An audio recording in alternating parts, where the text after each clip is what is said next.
Manifesto of the Communist Party, published in 1848. A spectre is haunting Europe, the spectre of communism.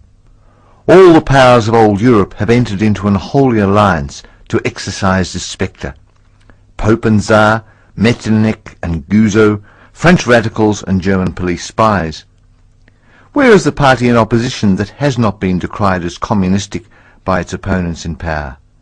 Where the opposition that has not hurled back the branding reproach of communism against the more advanced opposition parties, as well as against its reactionary adversaries? Two things result from this fact. One, communism is already acknowledged by all European powers to be itself a power. Two, it is high time that communists should openly, in the face of the whole world, publish their views, their aims, their tendencies, and meet this nursery tale of the spectre of communism with a manifesto of the party itself. To this end, communists of various nationalities have assembled in London and have sketched the following manifesto, to be published in the English, French, German, Italian, Flemish and Danish languages. Chapter 1. Bourgeois and Proletarians. By bourgeois is meant the class of modern capitalists, owners of the means of social production and employers of wage labour. By proletariat we mean the class of modern wage labourers who, having no means of production of their own, are reduced to selling their labour power in order to live. The history of all hitherto society is a history of class struggles.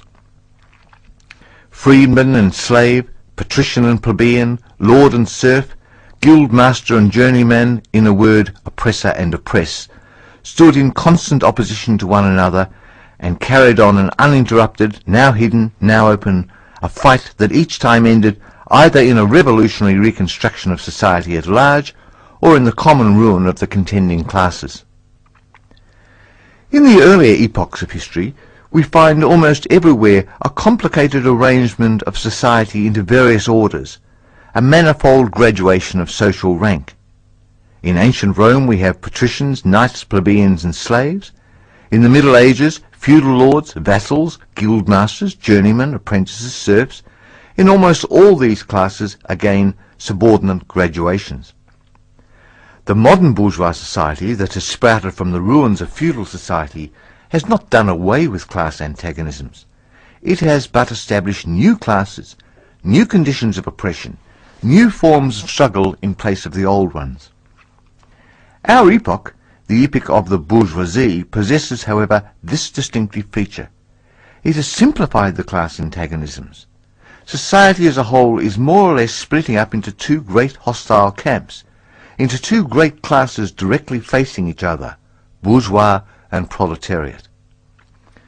From the serfs of the Middle Ages sprang the chartered burghers of the earliest towns. From these burgesses the first elements of the bourgeois were developed. The discovery of America, the rounding of the Cape, opened up fresh ground for the rising bourgeoisie. The East Indian and Chinese markets, the colonialization of America, trade with the colonies, the increase in the means of exchange and in commodities generally, gave to commerce, to navigation, to industry an impulse never before known, and thereby to the revolutionary element in the tottering feudal society a rapid development.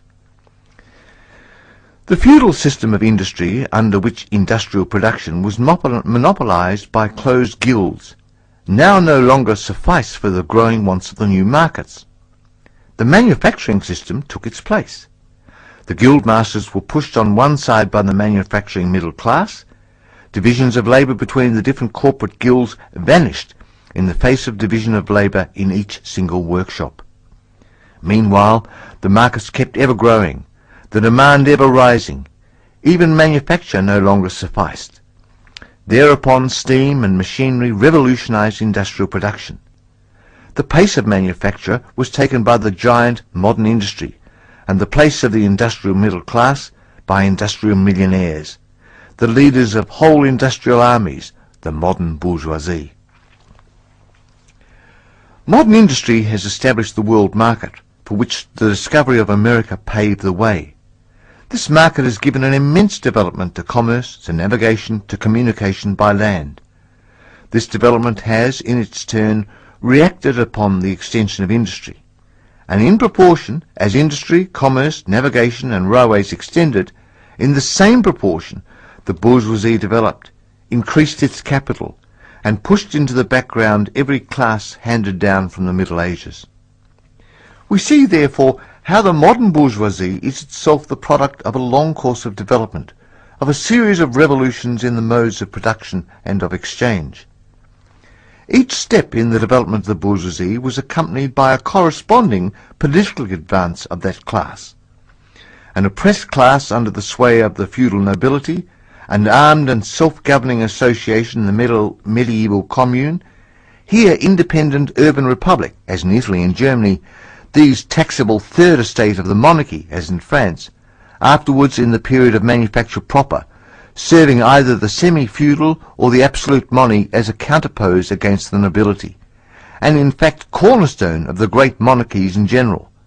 The bourgeoisie has at last, since the establishment of modern industry and of world market, conquered for itself, in the modern representative state, exclusive political sway.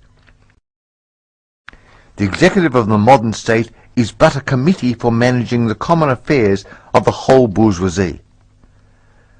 The bourgeoisie historically has played a most revolutionary part.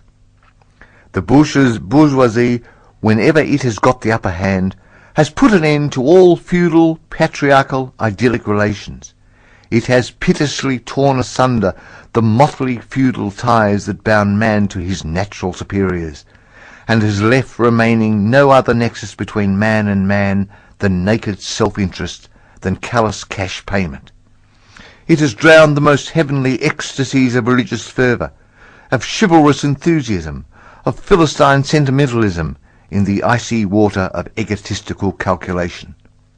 It has resolved personal worth into exchange value, and in place of the numerous indefeasible chartered freedoms, has set up that single unconscionable freedom, free trade. In one word, for exploitation, veiled by religious and political illusions, it has substituted naked, shameless, direct, brutal exploitation. The bourgeoisie has stripped from its halo every occupation hitherto honoured and looked up to with reverent awe. It has converted the physician, the lawyer, the priest, the poet, the man of science into its wage labourers. The bourgeoisie has torn from the family its sentimental veil, and it has reduced the family relation to a mere money relation. The bourgeoisie now disclose how it came to pass that the brutal display of vigour in the Middle Ages, which reactionists so much admire, found its fitting complement in the most slothful indolence. It has been the first to show what man's activity can bring about. It has accomplished wonders far surpassing Egyptian pyramids, Roman aqueducts, or Gothic cathedrals. It has conducted expeditions that put in the shade all former exodus of nations and crusades. The bourgeoisie cannot exist without constantly revolutionizing the instruments of production, and thereby the relations of production, and with them the whole relations of society. Conservation of the old modes of production in its unaltered form was, on the contrary, the first condition of existence for all earlier classes. Constant revolutionizing of production, uninterrupted disturbance of all social conditions, everlasting uncertainty and agitation distinguish the bourgeois epoch from all earlier ones. All fixed, fast-frozen relations, with their train of ancient and venerable prejudices and opinions, are swept away. All new-formed ones become antiquated before they can ossify. All that is solid melts into air. All that is holy is profaned. And man is at last compelled to face with sober senses his real conditions of life, and his relations with his kind.